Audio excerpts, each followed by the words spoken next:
Good morning. This is Randy Brunson with Centurion Advisory Group here for another episode of the Stewarding Family Wealth podcast, brought to you by Centurion Advisory Group, an Atlanta-based or Gwinnett County-based independent fee-only wealth management firm. With me in the studio today is Charlie Reavis. Over the last several months, we have been talking about some of the principles of handling cash flow and money. And the fifth of those principles is a choice on our part to be generous with our time, our talent, and our treasure. And I've known Charlie for about 30 years, and of all the people that I've met, he is an absolute case study in how to live generously and to be generous with your time, your talent, and your treasure. Charlie, I'm glad you're with us today. Thanks, Randy. Pleasure to be here. Good. Well, Charlie, you and I have known each other, like I said, for 30 years. Had so many conversations, but to listeners hearing you for the first time, your voice might sound a little different. So we're going to talk about this more in the second episode, but give us 30 seconds on the story. Sure. I have a neurological voice condition. It's a rare voice condition that's called Spasmodic Dysphonia. And what happens is the signals coming into the muscles that control my vocal folds actually spasm. So it causes my voice at times to sound strangled or clipped. Some vowels I may clip a little bit. So it primarily sounds a bit strangled. Is what you hear in the voice. And as I said, it's a rare voice condition. We know very little about the cause, and unfortunately, the treatments for it are pretty limited. Okay. Good. Well, thank you, and we will. I do want to learn more about that, what's going on with medical research and some of those kinds of things. But I've talked about so many things over the years. You grew up in Cherokee County, Georgia. Okay. Right. In sometimes the way I describe it, in a time and place that does not exist anymore. That's true. Does that make sense? And I've heard you talk about your grandfather that owned the store. The store itself, the building is still there. Correct. It's just about a mile down the street from Creekview High School up in Cherokee County. But just share with us anything you want to share with us about your growing up years, what you learned from your grandfather about life and money and business, and just tell us a story. Sure. It was an interesting time. And growing up basically next door to my grandparents, and my granddad had a country store that served pretty much the community in the area where we lived. And he was also a farmer, happened to drive the school bus and be one of the leaders in the church and all of those types of activities. So growing up as a kid, I saw him involved in all of those things. And I became, at a very early age, interested and really a bit fascinated with the store and the business of the store, how he operated it, how he dealt with people. So every time I had an opportunity, and many times my mom would remind me that I took opportunities to spend time with Granddad in the store. And so it was a fantastic learning experience, literally a hands-on growing experience from standpoint of really creating my interest in business. And I learned so much from him, just personal values, life values that have carried me forward throughout my life. And Granddad always, he had so many sayings or teachings that he would talk about. Always be a man of your word. And he would remind me that hey, if you borrow something from someone, whether it be money, a tool, or what else, then you tell the person that you're going to repay, you're going to return it, do so. Be a man of your word. And he had, maybe sometimes, I know my mom and my two uncles would chat with Granddad from time to time about perhaps he was a little too generous with some people who, at a particular point, didn't have the money to pay for what their purchases were. And Granddad would always say, well, I want to help them as much as I can because at some point I might need them to help me. And he always believed that whatever he did to help people was going to come back to him many times over at some point in his life. And I think that's very true. Yep. And I remember I had so many instances, but he would buy a lot of the products that he sold in the country store from a wholesale company. And I would go with him to purchase the products, and many times he would place a standing order for certain types of products. And occasionally, and he knew the gentleman that ran the wholesale business very well. And occasionally he would tell Granddad that, hey, I got a little better price on these products here. If you want to buy instead of 3 cases, 5 cases, I can actually give you a little price discount here. So many times we'd get back into the old truck and heading back home, and Granddad would talk about, he said, okay, now remember, he helped us, so we got a little better price here. So it's up to us to share some of that with the people we sell it to. So he would reduce the price a bit, and then he'd keep a couple of pennies. But that was his philosophy in life, was that, hey, I got a good deal, so I'll pass it along to somebody else.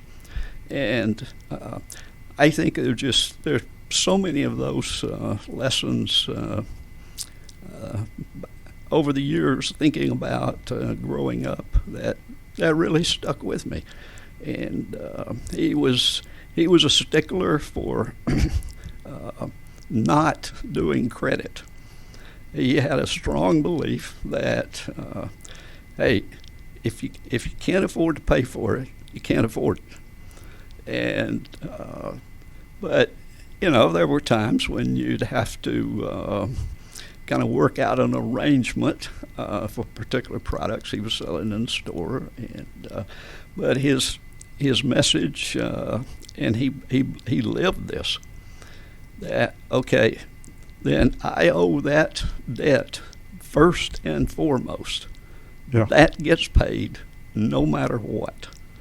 And again, it's one of those lessons that has stuck with me over the years. And I guess it's part of why my wife tells me sometimes that maybe I'm too frugal at certain points, as she and I have certainly had a lot of experiences over the 50 plus years that she and I have been married. But those are just a couple of the lessons that come to mind. Yeah. So listening to your talk, I was there. I remember reading something that John Maxwell wrote. He may have learned it from your grandfather, but the thought about sowing seeds rather than always looking for a harvest is just to choose to sow seeds of kindness and generosity and help where you can, and knowing that it always comes back, and being good for your word.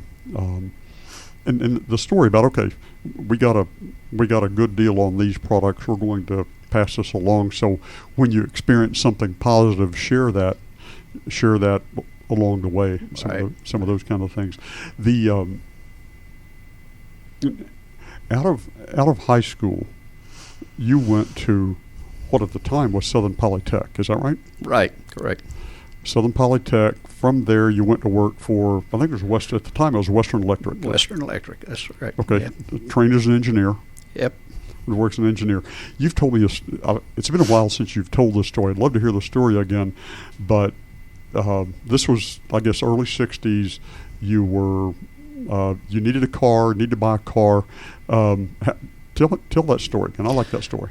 Okay, good. That's jog my memory a little bit, and there's a little bit of story behind the story, if you will, in the sense that comes back to, hey, if you can't afford to pay for something, then you can't afford it. Right. So I worked summer jobs during high school to save some money when I started college because I needed a car. So I ended up financing some portion of the purchase. I don't remember the amount, but so again, the lessons from Granddad came back. Hey, you pay that first and foremost. That was it, no matter what, every month when my paycheck came. And then we'll talk a little bit more about another one of his philosophies was that you always pay yourself too. So, but with the car, I would double up occasionally on my payments because, again, I had this ingrained. I didn't like having the debt. I wanted to pay this thing, right. And so I could have more money to decide what I want to do after I paid myself. So at the point when I paid off the loan, it just occurred to me that, hey, this money is coming out of my pocket every month anyway, so I've been doing okay without it. So I'll just turn it into and I had the loan was with the credit union, telco credit union that we had as part of the Bell system. Okay. So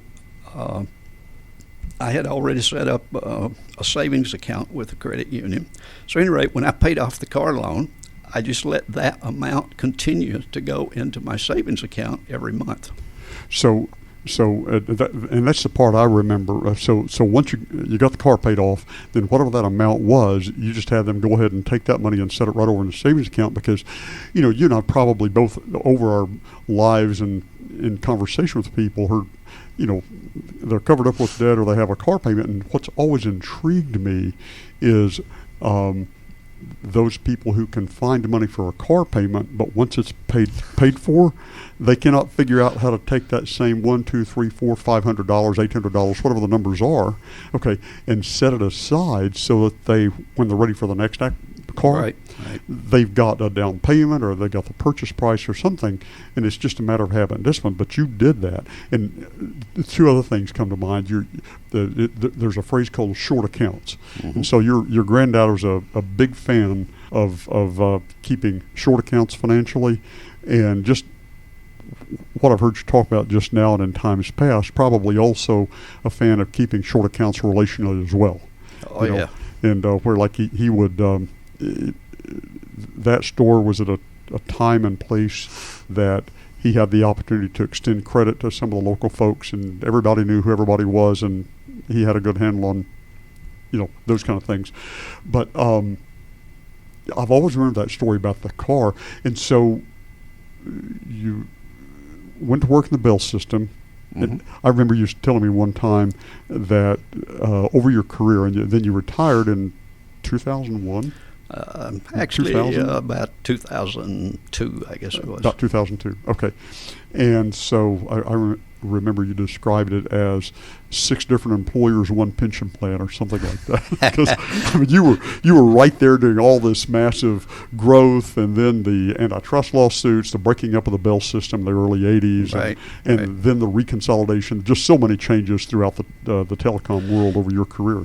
Yeah, it was a fascinating career in telecommunications. I actually, at the time I retired, I had spent time in 5 different decades with the Bell system.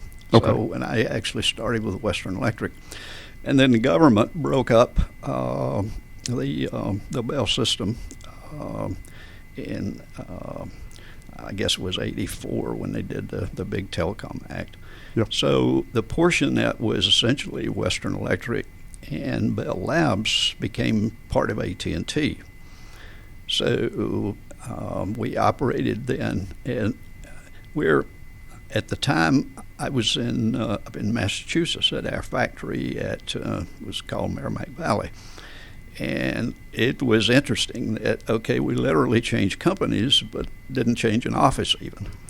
So, but there were separations that they forced us to do, depending on exactly which portion of that factory that ended up specifically as part of one company or another. So one of the things that I always remember, and I think the point you were making earlier, is then in 1996-97, the portion of AT&T that was Western Electric and Bell Labs was spun out into Lucent Technologies. Mm-hmm. That's right. So then we were Lucent Technologies up until the portion of the business, or a part of the business where I was, we sold it off in 2001, I think, to a Japanese company. And it's still in business, still operating. But again, it was interesting over those years to change companies, and most time not change offices. And so that's where I made the comment that I worked for all these different companies, but I never changed my office. And that's pretty much the journey. Yeah. Yeah. Just before we went on the air, you were talking about you went to work in the Bell system. 5 years you went into management, and you know, over the time that we've known each other, I've just known you as being just generous. You know, the things you learned from your granddad, choose to pay it forward, to give, to share, to whatever. You know, mm-hmm. your experience, your dollars, whatever it is. What did that look like on the in the Bell system? I mean, they were had a good working relationship with United Way. Yeah, it was. I remember early on when I first started working, we always had a March of Dimes campaign. Okay. But the big one was the United Way campaign every year. Okay. And regardless of where I was located around the country in the business, either whether it's Western Electric, AT&T, whatever, Lucent, we had the annual United Way campaign. So we always had people who coordinated maybe in their particular departments or their particular branch, and that's part of what was expected in the Bell system, that you got involved in those campaigns as basically part of your training. And so it was something that pretty much came natural to me, so I was always involved in the campaigns all over the country, and in fact sat on the board of United Way in matter of fact in different parts of the country where I might have been located at a particular time. And for example, here in Atlanta, I served on the Metro Atlanta United Way board of directors for several years. Okay. And it was it was a great experience. It's a great organization, and they do just fantastic work helping. Essentially how United Way works is more like an umbrella organization that actually doles out grants and money to help smaller nonprofit groups because then they're closer to the people who actually need the help. Right. So it was, again, something that, back to my granddad's teachings, was treat people the way you want to be treated. And that carried through with me over the years, and certainly being a part of United Way or American Red Cross. I've served on different boards around the country of American Red Cross, and been involved in Salvation Army for, longer than I can remember. Okay. And at the moment, most of your involvement, I believe, is with the National Spasmodic Dysphonia Association, NSDA. Is that right? Correct. Yeah. Before we jump into that, maybe switch subjects a little bit. Let's talk about the subject of investing in particular.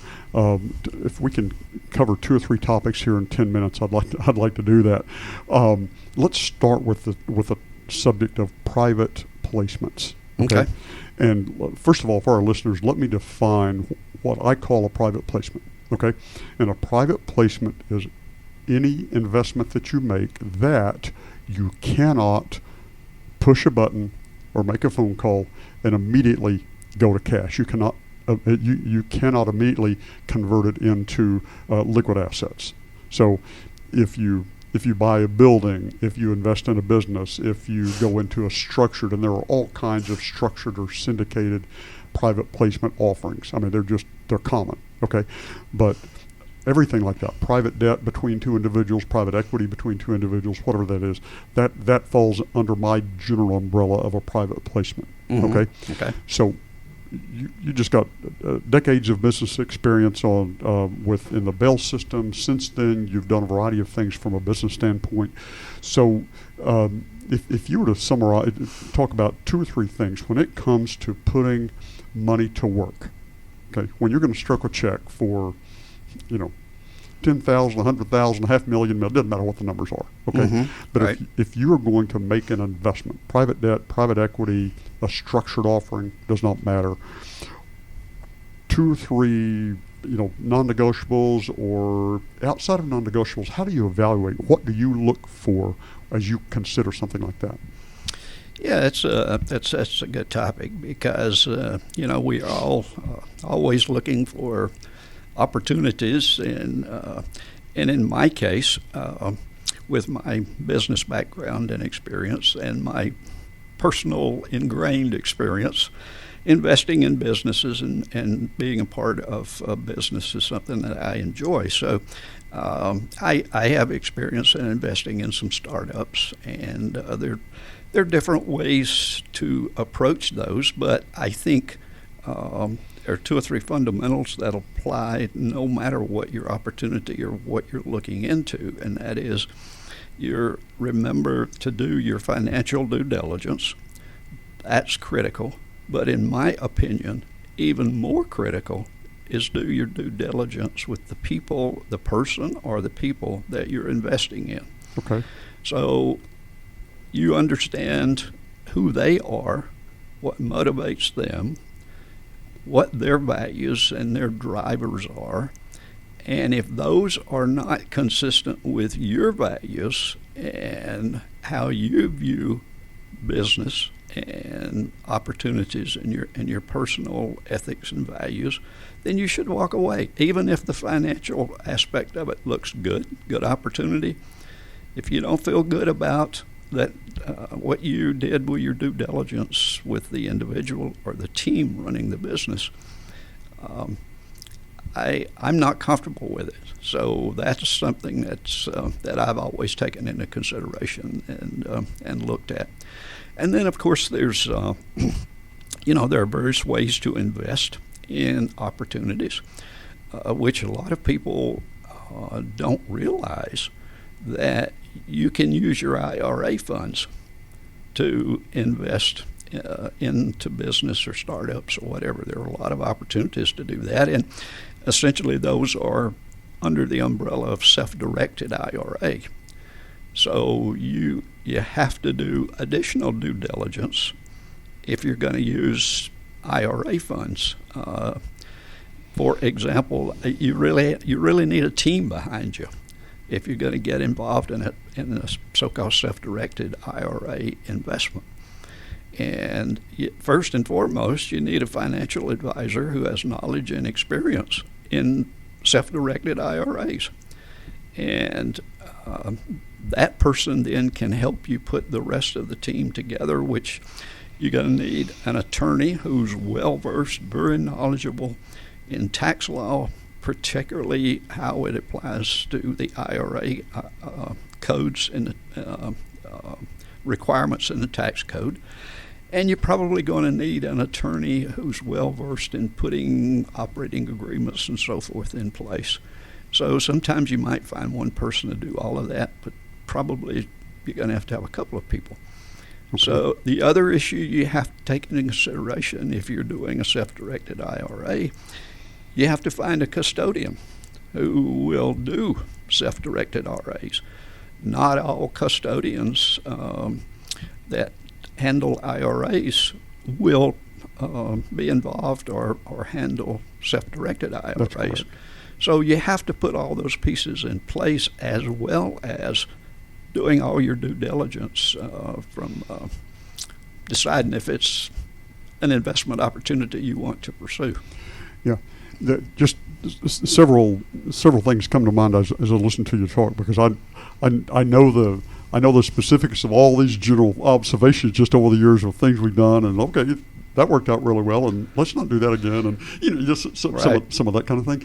So going back to the private placements and who you do business with, I remember one scenario that there was a private placement, a business startup, and the business had a liquidity event about 7 or 8 years into the end. Okay, and when I looked at the return over that 7 or 8 years. Honestly, over that 7 or 8 years, it was in positive territory, but low single digits. But that particular, when that business sold, it sold to a larger competitor that was publicly traded, and the transaction was in stock. So you ended up with publicly traded stock. Right. At a point in a time where that particular sector of the market was poised to take off like a rocket, which it did. So at this point, 15, 14, 13 years in, now when we go back and we evaluate return over that time, so what are the takeaways? In that particular business, I happen to be familiar with the founder and board chair, and the straight arrow. I mean, the man's a straight arrow, and I'd known that. Right. He had a solid reputation. Okay, so there was good cultural and values alignment there among the three of us. Okay, my observation was everything that he touched turned to gold. He was just one of these incredible people.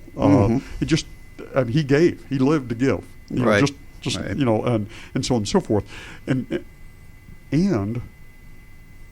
that was not a short. That was completely illiquid for 8 years. Right. It just sort of sat there taking up space on your financial statement. There's nothing you do with it except look at it. Yeah, you really can't take the certificates down to Publix and swipe them through that. You can't. It's just like, you're not going to go home with any groceries. Right. That kind of thing. But over 15 years, it's worked out. Right. All right. So how do you? So if it doesn't work out, okay. Let's say that.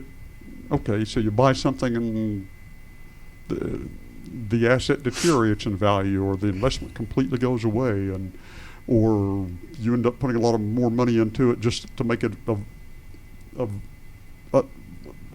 viable to sell. I mean, how do you think about that? Do you take notes about, okay, here's what I learned, whatever? How do you approach that? Yeah, good point. And because you're not going to bat 1,000. Okay. And even in Major League Baseball, if you bat 300, which is 30%, you're considered a superstar. Okay. So good point. If you miss an investment opportunity here or two along the way over a span of 20 years, hey, that's how things go. As I said, you're not going to bat 1,000. So going into it, you have to have a mindset and a risk tolerance to recognize that this may not turn out to be a success. Okay. And if it doesn't, then you look at all aspects of it and say, okay, what did I learn from this? What happened? What did I miss on the front end of evaluation and my due diligence? Okay, and you catalog that and you use that for the next one. And again, it's a case where the one that you just referred to was a clear example of investing in people.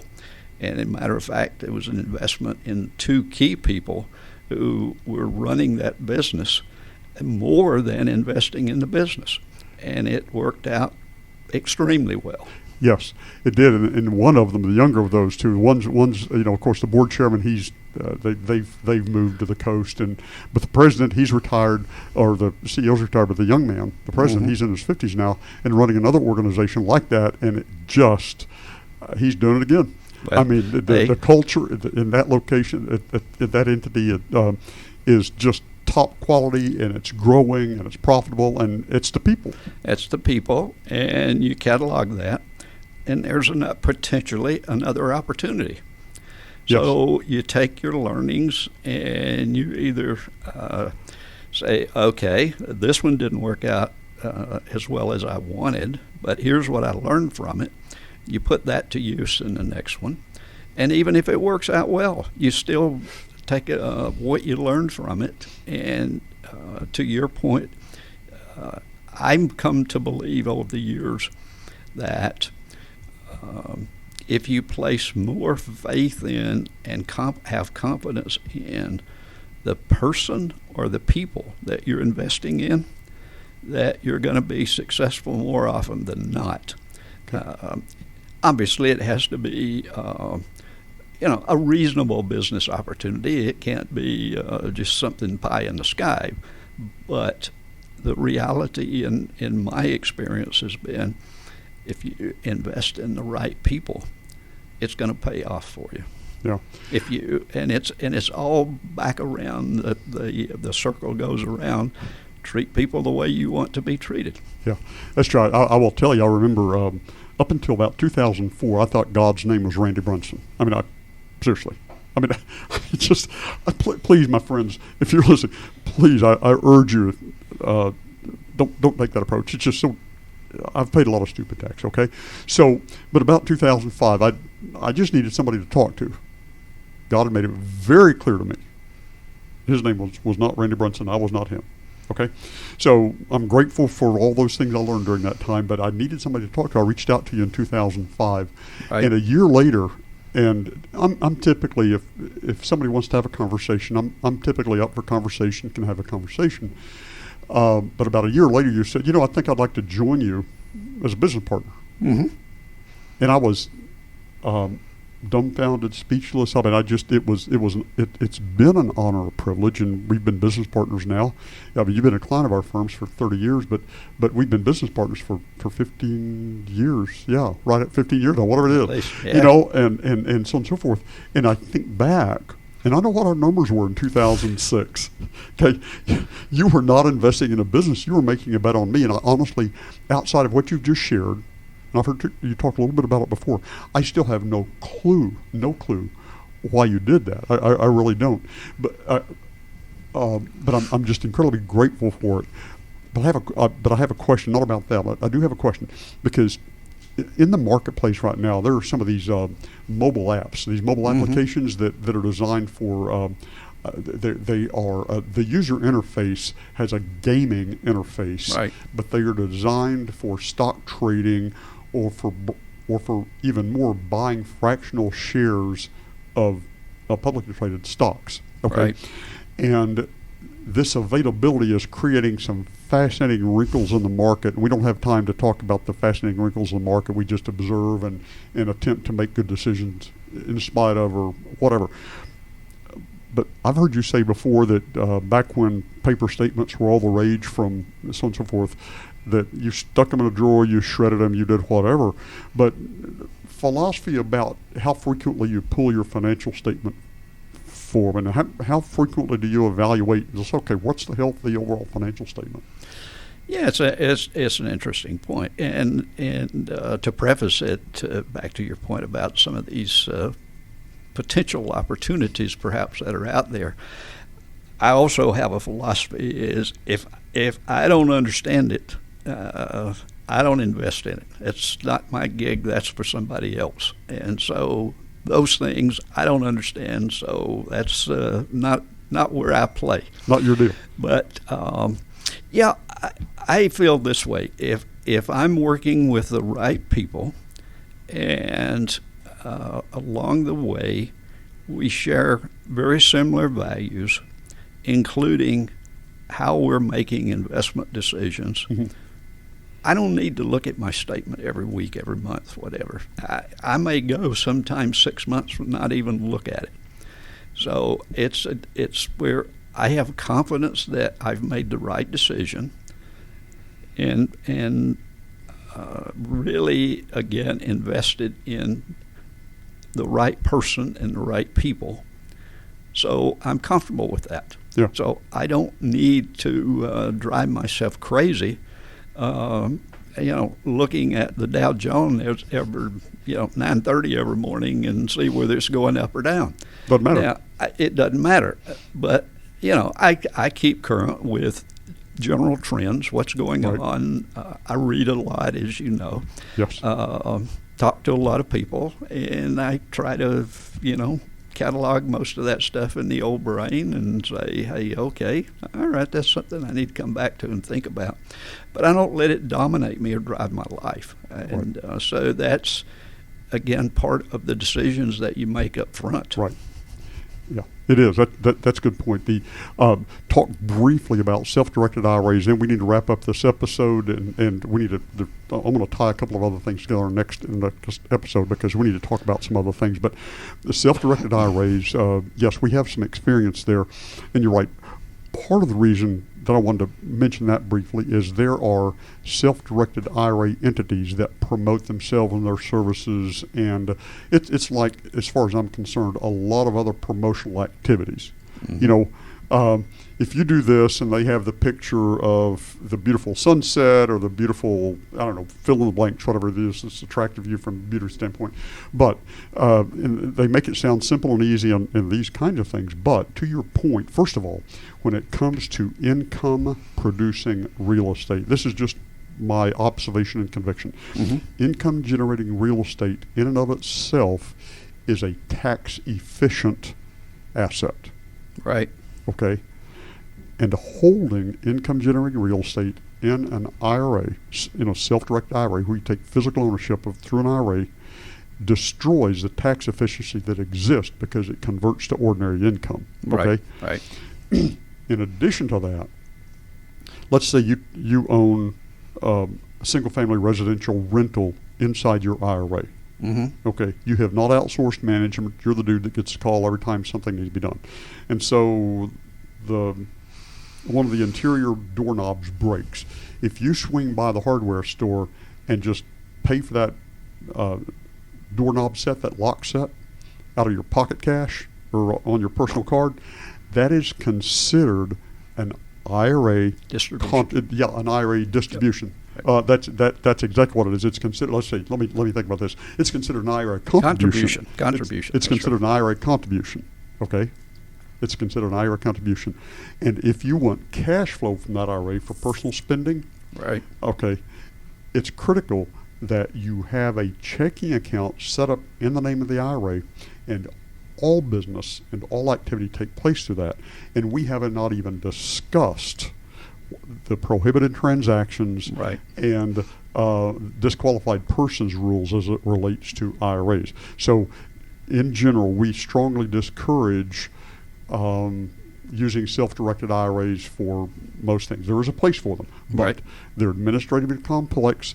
There's incredible opportunity for mistakes and errors that are very tax, just generate a lot of disqualify the entire thing. Right. It's just, you have to be really careful with those.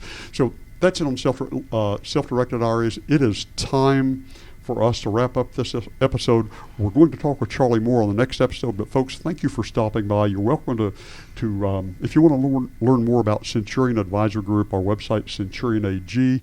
If you have questions about the discussion today, send us an email, info@Centurion AG, or go to the contact section of our website. Our firm specializes in helping our clients, most of whom own businesses, make intelligent, informed decisions around things like life, business, and money, how to give well, how to live well, and how to put more in your pocket and less in the government's pocket. So that's it from us. Our thanks to Gwinnett Business RadioX on this podcast of Stewarding Family Wealth. Thanks so much.